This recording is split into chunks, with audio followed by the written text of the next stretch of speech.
What's up guys, it's Adam FPL again here and welcome back to another video on my channel. In this video we'll be going over how my team went on in Game Week 7, my initial transfer thoughts for Game Week 8, and how my Game Week 8 team is going to be shaping up over the coming game weeks as I'm looking to take a couple players out. All across the board it looked like the game week average was pretty high and it looked like a lot of players had their captains score, mostly the big hitters, which looked like a good thing. So another good week and we keep moving on into the next game weeks. If you guys enjoyed the video, please be sure to like and subscribe. It is always greatly appreciated and doesn't go unnoticed. I appreciate the love on my last video, and hopefully I can keep building on it from there. So as always, let's get on with the video. So Game Week 8 saw me get a final score of 58 points, which is 5 points above the average of 53. So we have another slight green arrow, but as you can see, my rank is still not where I'd like it to be, and I'm still pretty low overall. I'm kind of stuck still in the 2 million range, but hopefully I can get some better scores in these next few game weeks and continue building off this, as a green arrow is always something to be happy with. First up with Emi Martinez with a surprising 0 points. The Aston Villa Southampton fixture was a pretty high scoring one. It ended up being 4-3 in favor of Southampton, but I'm not too mad about Martinez. I'm not really panicking about Aston Villa's defense because all 4 of Southampton's goals were very good. 2 Ward-Prowse free kicks and Ings worldy, and another goal that was really spectacular off a set piece. So it is what it is with Martinez. He didn't really have a chance on most of them, so I'm not panicking about Martinez. He still looks like a great keeper with great value, especially at the price I got him at. So now onto my defense, where we had 1 return out of the 3, and he actually initially was on my bench, so we were pretty fortunate with that. So first up we have Lamptey of Brighton, who did get the return. He had a goal against Tottenham. Brighton did play well in the second half, and they were pushing a lot more forward. Lamptey looks very well suited for that wing-back role, and hopefully this injury flag he has is a minor thing and he can continue playing because he's such a good player and so attacking, and at his price that I got him at 4.5, he's great value. With Taylor, he continues to be a player that has been performing well in my team, and he loses me points. With Burnley not being able to keep clean sheets lately, they got walloped 3-0 by Chelsea. Not very happy with Taylor, but he is in my team for now. Trent Alexander-Arnold with another Liverpool clean sheet gone in the first 10 minutes against West Ham. Fornal scored a nice goal, and Liverpool just keep leaking goals. So Trent is a problem, but I'll have to figure out what I want to do with him because it's a tough situation with him right now. The midfield turned in an okay performance for me this week. So first up we have Klich from Leeds against Leicester City. Leeds ended up performing poorly and losing 4-1. And Klich actually ended up giving up that penalty that led to the 4th goal for Leicester, but he still ended up with 2 points, and he was taking some corners and some set pieces, so if Leeds put some of those away, he has assist potential still, and although he isn't the ideal player to have, he isn't a priority transfer out for me right now. Salah with 8 points, he had a penalty against West Ham. Debating between captaining him or Kane all week, and ended up going Kane, and both ended up returning and actually scoring a penalty only, so not the worst possible case scenario. Barnes with 8 points. Ironically, this was probably one of the last weeks I'll be having him, and he ended up scoring within 2 minutes, so good. I needed those points, so good from Barnes. He looks threatening down the wing, but he's still pretty mistake prone. With Son, 2 points. He never really looked threatening in that game against Brighton, and that led to a blank, so I was happy that I didn't captain him and ended up going with his compatriot Kane instead. My forward line ended up doing the business again for me this week with all 3 of my guys returning. Ings, Kane, and Calvert-Lewin all look like great options, as I said last week, and they're making my word hold true. So with Ings, he got 6 points. He had that worldy against Aston Villa for that 4th goal. He just needs 1 chance all game, and he's so clinical, like I said before. So he gets 6 points. Unfortunately, he picked up an injury, so hopefully it's not too serious. Now for my captain of the week, Harry Kane, who ended up getting me 12 points by scoring a goal. He got a penalty, scored it convincingly against Brighton, which was kind of cool because I'm happy he returned because out of the 2 Spurs boys, he did better, and Son didn't really look present at all, and with Salah also scoring his penalty, I could have gone either way with them, but happy that both of them returned nevertheless, with Calvert-Lewin getting 8 points. This is a very welcome score, and I'm very happy with how he's performing in my team. He just continues to tick along and has only blanked once so far this season. In the Newcastle game, Everton was creating no chances, which is kind of a given that some of their most creative players are out, like Richarlison, James Rodriguez, and Luka Dean.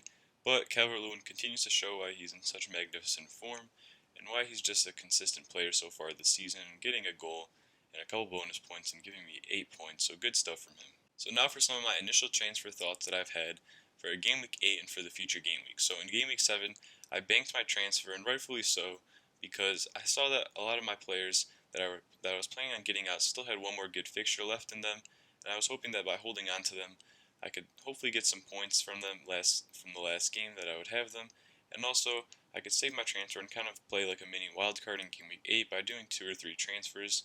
So as a matter of fact, in this week for Game Week 8, I'll probably be taking a hit, whether it's for 2 defenders and a midfielder, or for a defender, a midfielder, and a striker. I'll still have to see, but these are some of the options that I briefly wanted to mention to you guys for my team.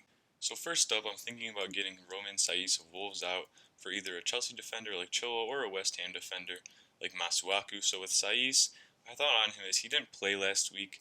He lost his place to Kilman and the 19-year-old Ait Nouri at left wing back, and although he hasn't done anything concretely wrong, Nuno Espirito Santos elected to drop him out, and I don't really want a player that's 5.3 to be a rotation risk. So with that, I would probably like to get in a defender from one of these teams, preferably Chilwell from Chelsea, as he's just so attacking. He's already getting pretty high owned, and he almost plays like a left wing sometimes in Chelsea's attack, and he puts in a lot of crosses and has a lot of assist potential, and Chelsea have a few good fixtures coming up. And with Masuaku, could go Kufal here or Cresswell. Just these are a couple options that I have. West Ham have a decent defense and have Fulham in the next game week. So with the assist potential there and clean sheet potential, there is good thought there with that transfer.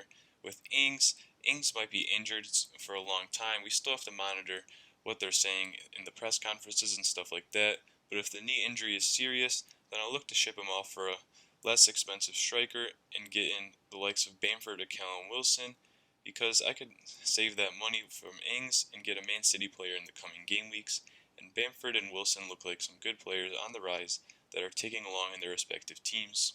Another transfer option on my mind is to get rid of Harvey Barnes of Leicester for Jack Grealish of Aston Villa. So Harvey Barnes did score last week, and he did look okay, and I guess my patience did pay off for him, as he is my differential pick, and he did give me some good points, but Leicester have some tough fixtures coming up, and Harvey Barnes just isn't really a player that you can really rely on, and Jack Grealish seems to be the much better option at that price. Obviously, he is not going to be a differential because he's owned by about 30% of the game now, but as Aston Villa's talisman, I like how he looks, and he looks to be continued ticking along. He plays the full 90 minutes, and he's could be on penalties. I think that he gave the one to Watkins just to boost Watkins' confidence because he was on a rough patch of form.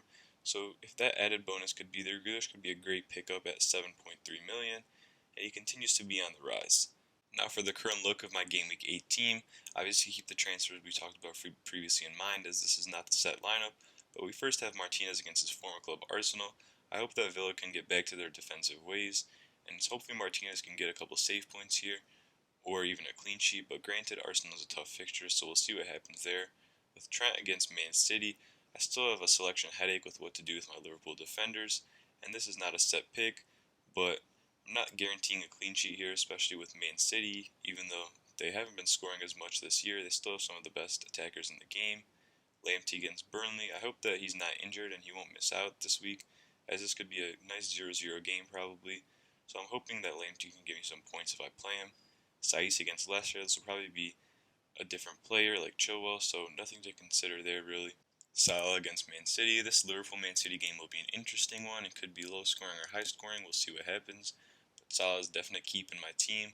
Click against Crystal Palace, maybe he can get a clean sheet, maybe he can get an assist, I would hope. He probably won't be here for a very long time still, but if he continues to give me some points, I'll be happy. With Son against West Brom, he has a great fixture against one of the worst defenses in the league. I hope that he can provide me some points there. Barnes against Wolves, this would be a tough fixture for Barnes, as Wolves are pretty tight defensively, and he'll probably be a different player by the end of this week before the deadline. As for the forward line, it currently is the same, but it all kind of depends on Ings, so is the X factor, as if he's out for a long time, then I might have to transfer him out to a less expensive striker, as previously mentioned. But Newcastle is a great fixture if he can play, so fingers crossed there. Kane against West Brom, like with Son, is a great fixture against one of the worst defenses. We hope that the Spurs boys can return some points here for me. And with Calvert-Lewin against United, obviously this looks like a bad fixture for him on paper, but Man United do not have the best defense so far this year. and are not themselves yet, so who knows what can happen here, as Calvert-Lewin is Mr. Reliable still, so happy to have him in the side.